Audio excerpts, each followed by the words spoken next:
Hello, my wonderful people. For this video, we wan talk about the reason wey e be say e no dey advisable to go your country of origin. Casi speciale, protezione speciale, and motivi umanitari or motivo umanitari. Some people don dey ask me this question, say dem get this kind document, whether dem fit go their country of origin. Wetin I dey tell dem say yes, you fit go, but e no dey advisable make you go. Una understand? Because I ask some lawyers, I ask people wey be say dem dey work for them, the reason wey be say e be like that, and individual problem, people wey dey call me, individual, the problem wey dem dey go through, wey be say don use am go their country of origin. Mind you, no be everybody e dey affect. It also depend on the questura wey you dey, the region wey you dey and the questura. Because before you get this document, you talk one or two stories. Maybe according to the story wey you talk say your country of origin problem dey, your life dey at risk. Maybe e dem carry you go back to your country, you fit lose your life or something fit happen to you. So because of the fear and everything, like you dey beg the government make dem no carry you back to your country. So according to your story, you tell your story finish, then you go for commission, dem come still ask you question. So if the judge come check everything, the commission people come check everything, they look your story, say e dey okay, they'll come grant you document. So they don't grant you this document finish. Then the country where you talk say you get problem, say if dem carry you go, your life dey at risk, you fit die. So that same country, you can't go back to the country after they don't give you document. So now them the wahala dey dey.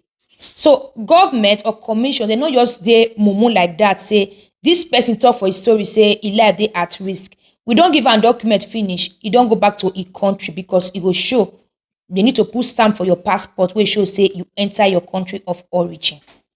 So some people, when they don't go come back, they won't renew their document, because now know say this kind document, if you won't renew am, maybe you know they work, you fit renew am direct, they will still renew am for you. If you dey work, you fit convert am to lavoro, but if no dey work, you no get problem, you fit renew am. So all these people be say don't use this document go house direct, they wan renew am. Some way I know wey call me, as they wan renew am, they can't call them for commission again. Una know say when e don involve commission, na God dey help person.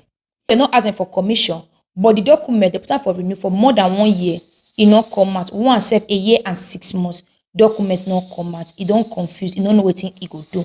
Why some they ask them make they go bring their contract of work. We una know say this kind document, if you want renew, you no get contract of work, they fit renew am for you. So now all these things, now they make am be say e no dey advisable to go your country of origin if you get this kind document.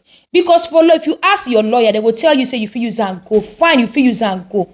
But some questura, if you don't come back, e go come dey give you problem if you want renew am. Na make, if people ask me whether they fit use casi speciale o, protezione speciale or motivo umanitari take go out, I will tell them say you fit, but e no dey advisable. Na so I dey tell them, say e no dey advisable. So na some of the reasons wey be say e no dey advisable to go your country of origin if you get this kind document.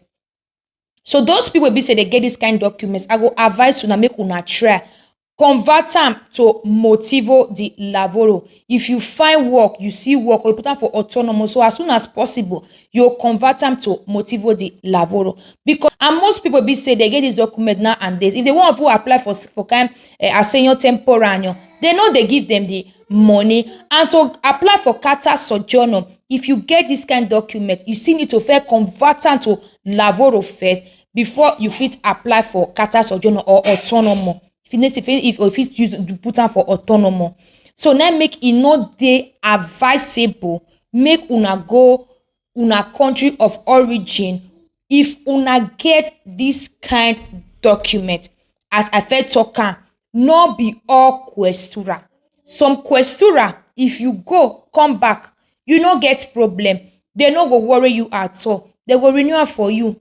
E don dey okay. Why some, if you wan renew am, they go come dey give you stories, give you hard time, go bring contract of work, or come go ask you for commission again. So my people, make we dey very careful if we get this kind document. Na good document, cause document na document, but make we dey very careful if we get this kind document. Just imagine the stress wey you go through before you get am. And some people be say, most people be say they get this kind document, they come through Libya.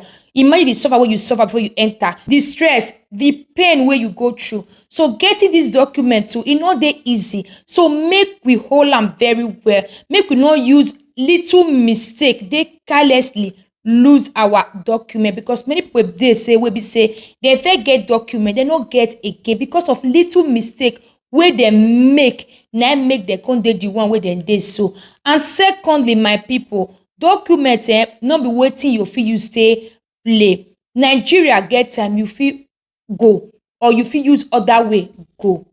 Make we dey very careful. And if you get this kind document wey I mention, abeg, if you fit, if e dey possible, try make you convert am to lavoro or autonomous, so that you dey free for many things. So I just pray, I just hope say anybody wey be say e dey this abroad, e don stress get document, make the person no lose e document, because many people because of this document matter, they don spend a lot of money. Because some of them, true lawyer go say you fit use am go house, because e no dey for law say you no fit use am go. But if you don come back finish, some questioners na story dey come dey tell you. So na make e no dey advisable at all make you use am go house. But if you don use am go house, come back, you no get problem, congratulations. Abeg, no use your friend own talk your own, because some people go talk say my friend use am go, e no get problem, e come back, so why me no go fit use am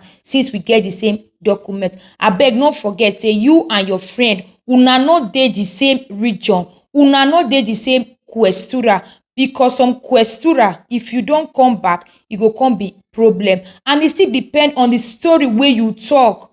If your story talk say where you dey come from na wahala, na problem, if you go back to your country, your life dey at risk, this one go happen, that one go happen, e fit affect you. So wetin affect you, e fit not affect your friend. Wetin affect your friend, e fit not affect you. Make una no dey always use una own friend or una other people own dey compare una own, because una story different, una questura different, una region different. Make we dey very careful.